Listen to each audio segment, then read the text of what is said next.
తమిళనాడు రాజకీయాల్లో ఉత్కంఠ తారాస్థాయికి చేరుకుంది. ఇక సీఎం పీఠం చుట్టూ రాజకీయ సమీకరణాలు వేగంగా మారుతున్నాయి. ప్రభుత్వ ఏర్పాటుకు సినీ నటుడు విజయ్ తీవ్ర ప్రయత్నాలు చేస్తున్నారనే ప్రచారం రాష్ట్ర రాజకీయాల్లో హాట్ టాపిక్ గా మారింది.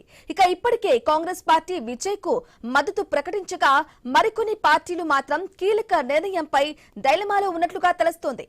విజయ్ కు మద్దతిస్తే తక్షణ లాభాలు ఉండొచ్చని భావిస్తున్నప్పటికీ భవిష్యత్తులో తమ రాజకీయ మనుగడకే ప్రమాదం ఉందనే ఆందోళన ఆయా పార్టీల్లో కనిపిస్తోంది.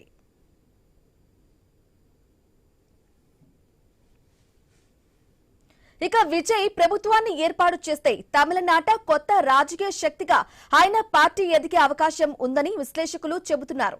అదే జరిగితే సంప్రదాయ పార్టీల భవిష్యత్తుపై ప్రభావం పడొచ్చని అంచనాలు వ్యక్తమవుతున్నాయి. ఇక అన్నాడీఎంకేలో కూడా కీలక చర్చలు జరుగుతున్నట్లు సమాచారం. ఎన్డీఏ కూటమి నుంచి బయటకు వచ్చిన విజయ్ కు మద్దతు ఇవ్వాలా అనే అంశంపై పార్టీ లోపల మంతనాలు సాగుతున్నాయట. ఇక పళనిస్వామి కూడా విజయ్ తో కలిసి ప్రభుత్వ ఏర్పాటు దిశగా ఆలోచిస్తున్నట్లు రాజకీయ వర్గాల్లో చర్చ నడుస్తోంది.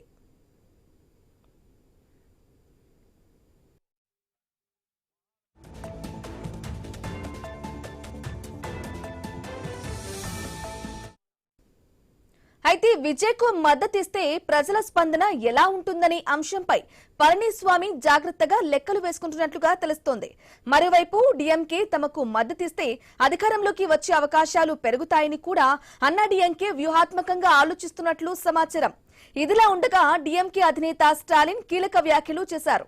విజయ్ ప్రభుత్వ ఏర్పాటులో తమ జోక్యం ఉండదని ఆయన స్పష్టం చేశారు. ఎటువంటి అడ్డంకులు సృష్టించబోమని, కనీసం 6 నెలలు పరిస్థితిని గమనిస్తామని క్లారిటీ ఇచ్చారాయన. అయితే రాష్ట్రంలో రాజ్యాంగ సంక్షోభం గాని మరోసారి ఎన్నికలు గాని రావడం తమకు ఇష్టం లేదని స్టాలిన్ వ్యాఖ్యానించినట్లుగా తెలుస్తోంది. ఇక దీంతో తమిళనాడులో సీఎం పీఠం చుట్టూ రాజకీయ సమీకరణాలు మరింత ఆసక్తికరంగా మారాయి. ఎవరు ఎవరికి మద్దతిస్తారు? ఎవరి వ్యూహం ఫలిస్తోంది? తమిళ రాజకీయాల్లో తదుపరి పరిణామాలపై దేశవ్యాప్తంగా ఆసక్తి నెలకొంది.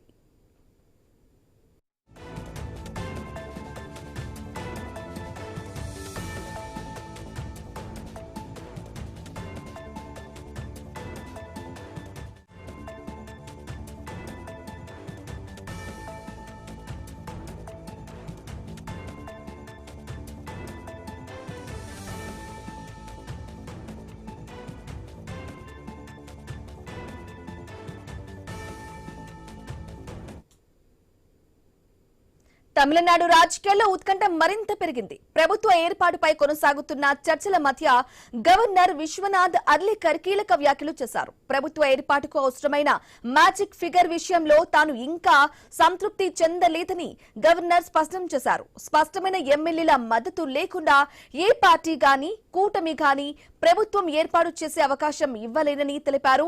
ఇక టీవీకే అధినేత విజయ్ పై ఎలాంటి వ్యతిరేకత లేదని చెబుతూ ఎమ్మెల్యేల సంఖ్యాబలం నిరూపిస్తే ముందుగా అవకాశం ఇవ్వడానికి తాను సిద్ధమేనని గవర్నర్ పేర్కొన్నారు. ఇక విజయ్ ను తాను అడ్డుకోవడం లేదని, రాజ్యాంగ ప్రకారం అవసరమైన మెజార్టీ చూపించాలని మాత్రమే కోరుతున్నారంటూ విశ్వనాథ్ అర్లేకర్ తెలిపారు.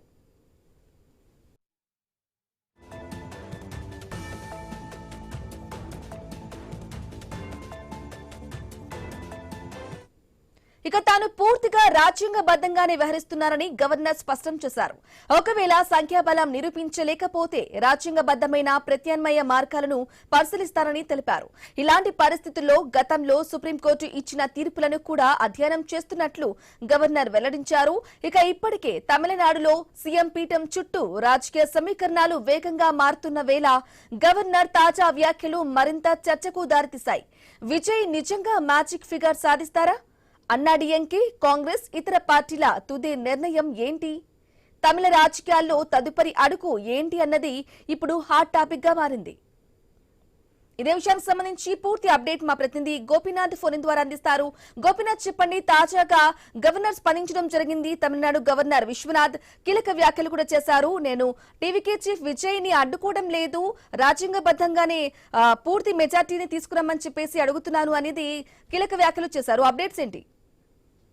బ్రాహ్మణి, మొత్తం మీద ఆల్రెడీ నిన్న గవర్నర్ కార్యాలయం కూడా ఒక నోట్ విడుదల చేసే సందర్భంగా కూడా అదే సందర్భంలోనే వాళ్ళు ఒక చాలా క్లారిటీ ఇవ్వడం జరిగింది. అంటే రాజ్యాంగబద్ధంగా 118 మంది ఉంటే తప్ప ఇక్కడ తమిళనాడులో మనం అంటే గవర్నర్ ఫామ్ కి మేము ఇన్వైట్ చేయలేమన్నట్టు కూడా చాలా క్లారిటీ ఇచ్చారు. అదే విషయాన్ని మరోసారి గవర్నర్ చెప్పడం జరిగింది. ఎందుకంటే ఇప్పటికే తమిళనాడులో కావచ్చు, మిగిలిన కొన్ని పార్టీలు కానీ, టీవీకే పార్టీ కావచ్చు, మిగిలిన పార్టీలు, అదేవిధంగానే దేశవ్యాప్తంగా చాలా మంది ప్రముఖులు కాంగ్రెస్ పార్టీ ఇప్పటికే ఇవాళ పెద్ద ఎత్తున ఆందోళన చేస్తా ఉంది. అంటే గవర్నరే అడ్డుకుంటున్నారంటూ కూడా క్రియేట్ చేస్తున్నారు. కాబట్టి దానికి ఆ ఊహలన్నిటికీ కూడా ఎండుకాడి పడడానికే గవర్నర్ స్పందించడం జరిగింది. గవర్నర్ కార్యాలయం కూడా స్పందించడం జరిగింది. అయితే ఎలాగైనా సరే సీఎం పీఠాన్ని తగ్గించుకోవడానికి ఉన్నటువంటి పార్టీలు డిఎంకే కావచ్చు, లేదంటే అన్నా డిఎంకే కావచ్చు, లేదంటే వీళ్ళిద్దరూ కూడా చాలా రకాలుగా ప్రయత్నాలు అయితే చేస్తున్నారు. అయితే ఇప్పటికే స్టాలిన్ కూడా కొన్ని రకాల వ్యాఖ్యలు చేయడం జరిగింది. రాజ్యాంగ సంక్షోభం రాకూడదని నేను కోరుకుంటున్నాను, మరోసారి ఎన్నిక జరగకూడదని నేను కోరుకుంటున్నాను. బట్ ఏరా అంటే 6 నెలల పాటు వేచి చూస్తామంటూ కూడా ఆయన నిన్ననే క్లారిటీ ఇచ్చారు. ఇవాళ పళనిస్వామి రాత్రి అంతా కూడా వాళ్ళ ఎమ్మెల్యేలతో ప్రత్యేకంగా భేటీ అయ్యాడు. మనమే కింగ్ మేకర్ అవ్వబోతున్నాం, మనమే సీఎం కాబోతున్నాం, అంటే అన్నా డిఎంకేనే మొత్తం కూడా ఇదంతా కూడా లీడ్ చేస్తుంది అంటే కూడా రకరకాల కూడా ఆయన కామెంట్స్ చేయడం జరిగింది. ఇంత లోపల టీవీకే పార్టీకి సంబంధించిన ఎమ్మెల్యేలు కావచ్చు, వీళ్ళు కూడా పెద్ద ఎత్తున ఆందోళన వ్యక్తం చేస్తున్నారు. ఒకవేళ నిజంగానే అంటే ఇతర పార్టీలు కానీ ఈ రకంగా రాజ్యాంగ సంక్షోభం కానీ చేస్తే కన్నా ఖచ్చితంగా మేమందరూ కూడా ఆందోళన చేస్తాము, రాజీనామాలు చేస్తామంటే కూడా వాళ్ళు కూడా హెచ్చరికలు జారీ చేస్తున్నారు. సో మొత్తం కూడా ఎవరు ఏ పార్టీ చూసినా కూడా సరే ముఖ్యంగా సీఎం పీఠం పైనే ఎక్కువగా కన్ను పెట్టి చూస్తున్నట్లు తెలుస్తుంది. సో మొత్తం మీద మాత్రం అంటే ఇవాళ ఇప్పటికే సిపిఎం, సిపిఐ కొన్ని పార్టీలు కూడా వాళ్ళు అంతర్గతంగా చర్చించుకుంటున్నారు పార్టీల పరంగా. సరే ఏదైనప్పటికీ కూడా ఇవాళ సాయంత్రం లోపల మరికొన్ని పార్టీలు అంటే ఎవరికి మద్దతు ఇవ్వబోతున్నారు, ఎవరు సీఎం పీఠం కైవసం చేసుకోబోతున్నారు అనేటువంటి ఊహాగానాలకు మాత్రం బయటపడే అవకాశం అయితే ఉంది. టీవీకే పార్టీ మాత్రం చాలా క్లారిటీతో ఉంది, క్లియర్ కట్ గా ఉంది. ఎట్టి పరిస్థితుల్లో అధికారం మాదే, కాకపోతే అంటే మరికొన్ని పార్టీలు మాకు సపోర్ట్ చేస్తున్నాయి. కానీ అంటే గవర్నర్ మాకు పూర్తి స్థాయిలో కన్నా మద్దతు తెలిపితే కన్నా ప్రభుత్వం ఏర్పాటు చేసి ఆ అసెంబ్లీలో మేము బల నిరూపణ చేసుకుంటామంటూ కూడా వాళ్ళు చాలా క్లారిటీగా ఉన్నారు. సరే దీనికి సంబంధించి మాత్రం ఇంకా గవర్నర్ కార్యాలయం కానీ గవర్నర్ ఇంకా కూడా దానికి సంబంధించి ముందుకైతే వెళ్లే అవకాశం అయితే లేదు. Brahmani. Okay right Gopinath, thank you for the updates.